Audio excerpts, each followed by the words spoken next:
बंधुओं व मातृ देवी शक्तियों, आप सबको आचार्य ओम प्रकाश कौशिक का सादर नमस्कार है।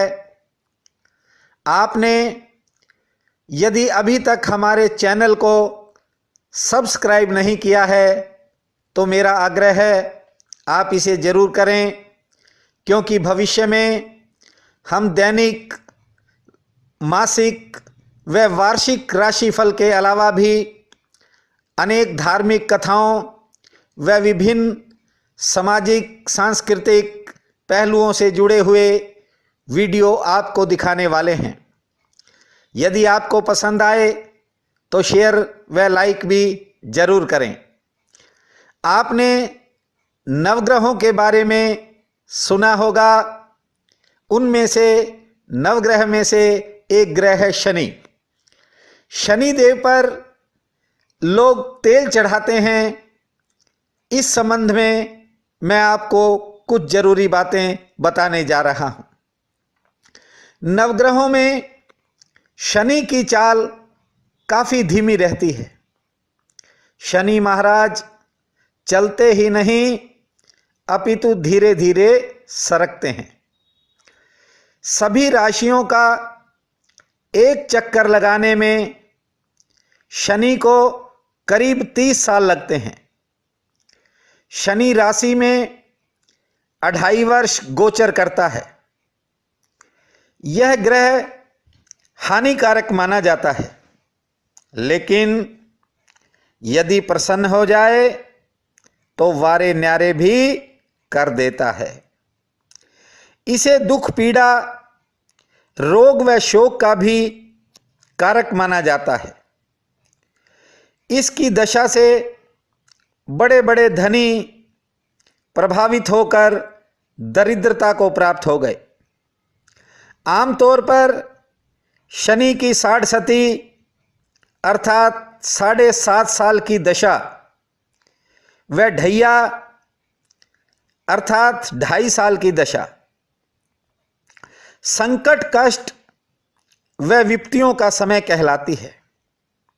हालांकि ये जरूरी नहीं है कि शनि के काल में कष्ट ही आते हों। किन्हीं किन्हीं लोगों पर शनि की दशा का समय बहुत कुछ देकर भी जाता है। कुछ लोग शनि के प्रभाव से ही माला माल भी हो जाते हैं। कई बार 60 व ढैया के दौरान लोग अभूतपूर्व तरक्की भी करते हैं। इसकी दशा काल में विवाह, शादी, संतान प्राप्ति, कार्य क्षेत्र में प्रगति, धन की बढ़ोतरी व नौकरी में पदोन्नति भी अक्सर होती है। अनेक अशुभताओं के बावजूद शनि स्वयं कष्ट भोग कर जातक को विभिन्न प्रकार के सुख भी प्रदान करता है। इस संबंध में एक प्राचीन कथा चरितार्थ है।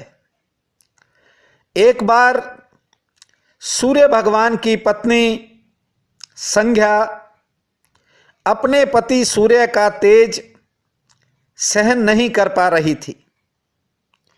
संध्या ने अपने जैसी एक आकृति तैयार की व उसका नाम स्वर्णा रख दिया।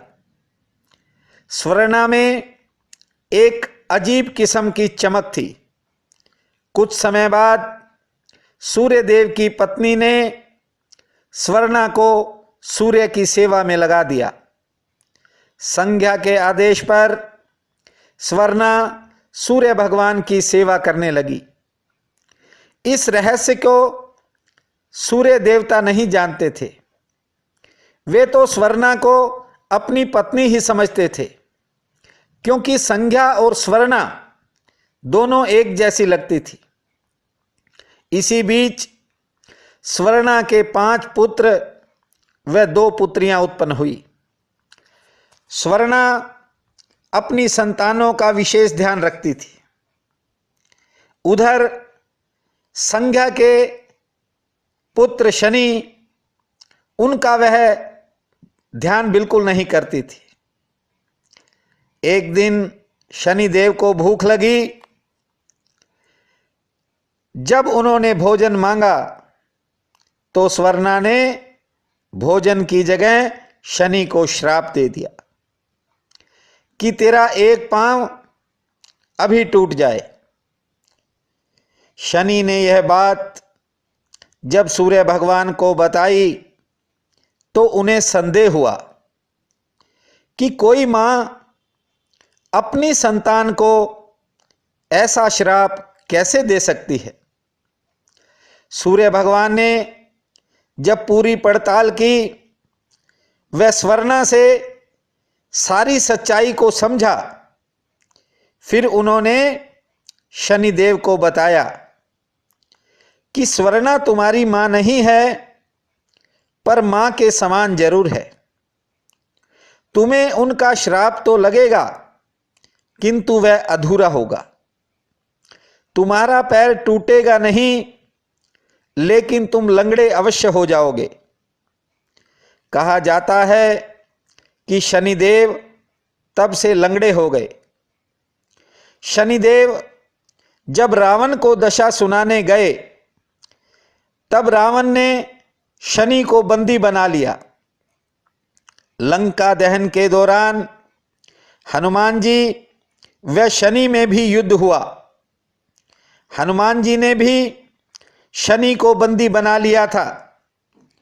लंका का काला करना व राम भक्तों को कष्ट न देने की शर्त पर हनुमान जी ने शनिदेव को बंधन मुक्त कर दिया था। लेकिन युद्ध के दौरान शनिदेव के शरीर पर कुछ घाव हो गए थे। उनसे घावों की पीड़ा सहन नहीं हो रही थी। तब उन्होंने बजरंगबली से प्रार्थना की, हनुमान जी से कहा कि वे उनके घावों पर कोई तेल का लेप करें ताकि पीड़ा कम हो, वे घाव भर जाएं। शनिदेव के आग्रह पर हनुमान जी ने उन्हें तेल से स्नान करवाया और उनके घाव भर गए। तभी से शनिदेव पर तेल चढ़ाने की परंपरा कायम हुई। शनिवार के दिन जो भी शनि भगवान पर तेल चढ़ाता है, उसके सभी कष्ट दूर भाग जाते हैं। शनिदेव तेल से प्रसन्न होकर प्रार्थी की मनोकामनाओं को पूरा करते हैं। शनिदेव को भोग लगाने व तेल चढ़ाने से दरिद्रता दूर होती है, शारीरिक कष्टों का विनाश होता है, आदमी पूर्ण रूप से स्वस्थ हो जाता है। भगवान शनिदेव आप सब पर भी अपनी अपार कृपा बनाए रखें। आपके सभी कष्ट जल्द से जल्द दूर हो जाएं और आपके भंडार सुख समृद्धि ऐश्वर्य से परिपूर्ण हो जाएं, ऐसी हमारी हार्दिक हार्दिक कामना है। आप सबका बहुत बहुत धन्यवाद।